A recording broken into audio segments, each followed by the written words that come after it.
Brilliance Audio presents You Got This. Face Your Fear, Find Your Confidence by Foran. Performed by Devon Sorvery. What this book will do for you. Disclaimer. This is not a book to read if your aim is to become entirely fearless. I am not, unfortunately, a custodian of a long-kept secret that will forever rid you of all your fears and leave you with the confidence of a lion, strutting his or her stuff with a Kanye-like swagger across the African plains. Fearlessness is not the goal.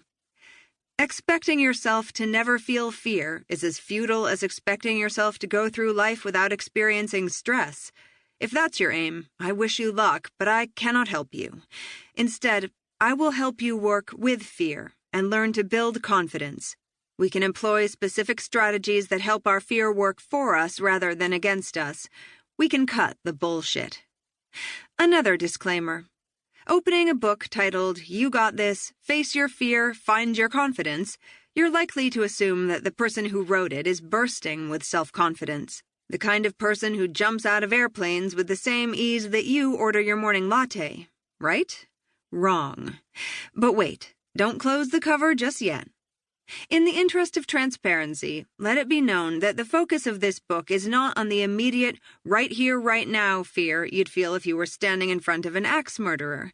That's not a fear you want to get rid of, but rather perceived fears, one of which is the fear of failure, that hold us back from pursuing our goals and feeling confident.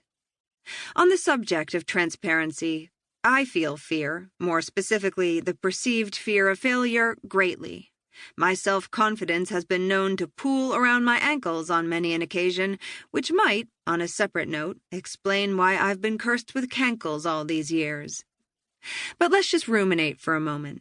Let's assume you've picked up this book because you want to become a more confident and courageous person.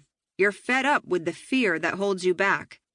Well, how can you expect to learn the skills of managing your fear, personal, social, or professional, from someone who's never felt the faintest flutter of it? That's like learning how to be a pilot from someone who's read the manual but never actually flown the plane. So, rest assured, I'm right there with you in the cockpit. Being familiar with fear is step one on the road to building your confidence. In the interest of clarity, it's worth knowing that this is my second book. Maybe my first book, Own It, Make Your Anxiety Work for You, enjoys permanent residency on your bedside shelf. Or maybe you've never heard of it, or me for that matter, but you liked the colors of this book's cover enough to pick it up. I don't blame you. Who said we shouldn't judge a book by its cover? Regardless of how you've arrived here, allow me a little room to ramble, to ensure that we're all on the same page. Yes, pun intended. My first foray as an author spoke directly to those grappling with anxiety across the full spectrum, from the mild, where you may be prone to bouts of worry, to the extreme, where you temporarily cease to function. The latter was my experience, once upon a time, and it was precisely how I dealt with it that formed the basis of my first book. To mirror a concept, which has been a great source of inspiration for me, put forward by motivational speaker Zig Ziglar in his book Over the Top, Own It chronicles my path from survival to stability, or, more specifically, from merely existing between panic attacks to feeling well on a daily basis. This book is the next organic step, informed again by my own experiences.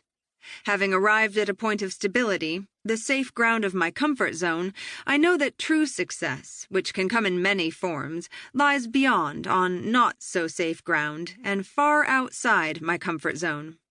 While I may have a firm grasp on the acute anxiety that controlled me for so long, my confidence as a person out and about in the world, wanting to achieve things, needed work.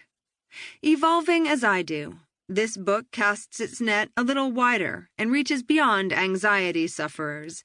It speaks to those among us who've come face to face with one of the less than favorable tenets of the human experience, fear.